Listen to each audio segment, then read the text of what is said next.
오늘 고사성어로 배우는 역사는 조조의 대군을 불구덩이에 몰아넣은 주유의 계책, 고육지책입니다. 고육지책, 쓸 고, 고기육, 갈지, 꾀채찍책. 고육지책은 병법 36개의 제34개로 제 몸을 상하게 하면서까지 꾸며내는 방책이라는 뜻입니다.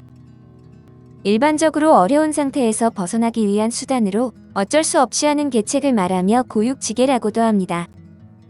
그러나 이런 정의에 대한 오해 때문에 궁여지책이나 차선책과 헷갈리는 경우가 있는데 고육지책에서는 자해가 필수 요소입니다. 또한 자해를 하는 원인은 인간은 일반적으로 자해를 하지 않는다는 심리를 이용하는 것이라 누군가를 속이려는 목적이 포함되어야 합니다. 그렇지만 궁여지책을 궁할 때만 쓰는 것은 다 이유가 있어 궁여지책은 대부분 고육지책이기도 합니다. 계책은 가능한 한 자신을 희생시킴 없이 상대를 굴복시키는 것이 가장 상책이라 할 수 있습니다. 그러나 여건이 좋지 못해 자신을 희생시키면서 계책을 세울 수밖에 없는 경우가 있는데 이런 계책을 고육지책이라고 합니다. 삼국지연의에서 후한 말의 오나라의 손권과 형주의 유비가 연합하여 조조의 100만 대군을 맞아 싸우는 적벽대전이 벌어지기 직전의 일입니다. 조조가 군사를 몰아 오나라를 공격하고 승승장구하다 장강을 만나 진격을 멈추게 됩니다. 조조의 군사는 배를 타보지 못한 군사들이라 배를 타자마자 배멀미하느라 난간을 붙잡고 물고기 밥을 주고 있어 강을 건너는 것이 불가능했습니다.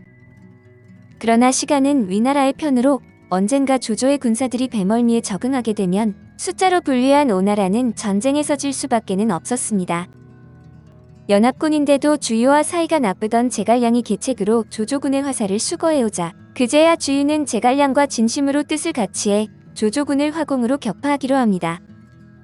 이에 제갈량의 화살 도둑질 때문에 분노가 극에 달한 조조는 유미손권 연합군의 비밀을 알아내기 위해 순유의 제안으로 채준과 채화를 오나라의 간첩으로 보냈습니다. 이들은 본래 주유의 계략에 빠진 조조에게 억울하게 참살된 채모의 동생들이었으나 진심으로 조조에게 충성하고 있었습니다. 채준과 채화는 주유에게 채모의 원수를 갚기 위해 투항했다고 둘러대며 안전하게 주유의 진영에 잠입했습니다. 그러나 주유는 이미 그들의 계략을 꿰뚫어 보고 있었고 감령에게 그들을 잘 감시하라고 합니다.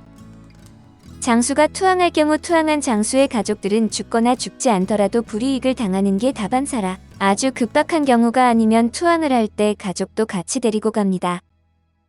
그런데 채준과 채화는 투항을 한다면서 본인들이 투항하면 반드시 죽을 처자식은 데려오지 않았기 때문입니다. 한편 황계는 주유와는 별개로 혼자 궁리한 끝에 조조를 화공으로 격파할 생각을 품고 있었습니다. 이를 주유에게 알리자 주유는 흔쾌히 받아들였지만 노쇠한 황계를 고육지책에 써먹기는 힘들겠다는 판단을 합니다.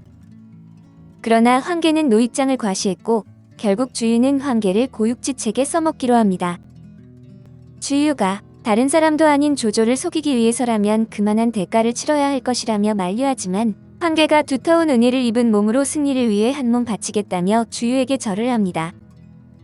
이튿날 군사회의에서 주유는 아무래도 싸움이 길어질 것 같으니 장수마다 3개월치 군량을 준비해라 라고 말합니다. 그러자 황계가 이딴 식으로 질질 끌면 3개월이 아니라 3년이 걸려도 조조를 못 이긴다. 속전속결이 안 된다면 차라리 자포의 말대로 다같이 항복이나 하는 게 낫다며 딴죽을 걸었습니다. 이 말을 들은 주유가 신성한 군사회의 도중에 그런 망언을 짓거리고도 무사하길 바라냐며 화를 냅니다. 그러자 황계도 지지 않고 나는 손씨 3대를 대대로 섬긴 충신인데 너 같은 애송이가 감히 날 죽이겠다고? 라며 받아칩니다. 이에 주유는 황계의 목을 베라고 하지만 황계가 나이도 있거니와 송견 때부터 일해온 충신이라 다들 말렸고 이 와중에 감령은 주유의 명령으로 운봉으로 매를 맞고 쫓겨나는 지경에 처합니다. 결국 여러 사람들의 권유로 사형은 면했지만 대신 형벌로 곤장 100대가 내려지는데 곤장 50대의 황계는 정신을 잃을 정도로 심각한 부상을 입게 됩니다. 이렇게 되자 여러 사람들이 다시 사정을 빌어서 주유는 오늘은 이만 때리겠다고 합니다. 이를 본 채준과 채화는 이 소식을 조조에게 전했고 황계도 감택에게 항복문서를 보내 투항할 뜻을 표합니다. 여기에 장관이 주유 진영에서 빼내온 방통까지 거짓 합리하면서 조조는 완전히 속아 넘어가게 됩니다. 여담으론 노숙이 이것을 보고 제갈량에게 주유에게 용서를 구해달라고 말하지 않았다며 질책하지만 제갈량은 이것은 고육지계라며 노숙을 비웃습니다. 고육지책의 고육은 고통스러운 살, 지책은 그 방법으로 해석되는데 많은 문학작품, 뉴스, 영화, 드라마 등에서 다양한 예시로 사용되고 있습니다. 고려시대의 시인 김시습의 시 장생포타운 문헌 삼국유사에서는 고육지책이 어떻게 사용되는지에 대한 사례를 확인할 수 있습니다. 결국 고육지책은 어려운 상황에서 지혜롭게 대처하는 데 도움이 되는 전략으로 이런 전략은 직면한 다양한 곤경에서도 유용하게 사용될 수 있습니다. 인생에서 어려움을 극복하고자 하는 용기와 지혜를 발휘하여 고육지책의 원리를 적용해보는 것도 좋은 도전일 것입니다. 현대 중국어에서는 쓰이지 않는 표현이며 대신 고육계라는 표현을 쓰는데 마지막으로 고육지책이 우리 실생활에서 사용된 예시를 알아보겠습니다. 과다한 흡연으로 국민 건강이 위협받는 상황이지만 주요한 세수원이 되는 담배 판매를 규제하는 것이 쉽지 않았던 중국 정부가 택한 고육지책은 바로 담배의 타르와 니코틴 함량을 낮추도록 하는 것이었다. 2006 국정브리핑 중국 대륙을 휘감은 자욱한 담배 연기. 중국의 추격을 따돌리고 멀찌감치 앞서 있는 미국, 일본 등을 따라잡기 위한 고육지책인 셈이다. 구체적으로는 디지털 제조 시스템의 경우 고기능 공작기계와 이팩토리, 산업용 로봇이 역점 개발 대상이다.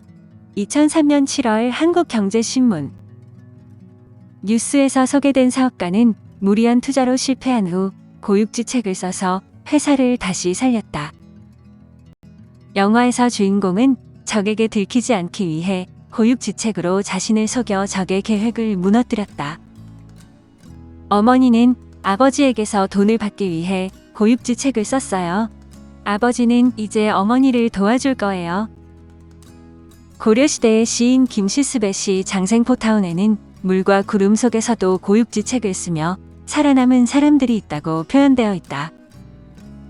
문헌 삼국유사에는 영웅이 적을 속이기 위해 고육지책을 사용해 전략을 성공시켰다는 기록이 있다. 한 소설에서는 적군의 습격을 피하기 위해 고육지책을 사용하여 자신을 친구로 위장한 주인공이 등장한다. 위기 상황에서도 고육지책을 써서 결국 성공으로 이끈 사람들은 용기와 지혜를 겸비한 이들이다. 뉴스 기사에 따르면 한 스포츠 선수는 부상을 이기기 위해 고육지책을 써서 자신의 기량을 되찾았다. 드라마에서 결국 형은 고육지책을 써서 남몰래 실력을 키워 어느새 경쟁 상대가 되어버렸어. 제 목숨을 걸고 적을 속이기 위해 고육지책을 사용했습니다. 이제 우리는 안전할 것입니다. 오늘 고사성어로 배우는 역사는 조조의 대군을 불구덩이에 몰아넣은 주유의 계책, 고육지책이었습니다.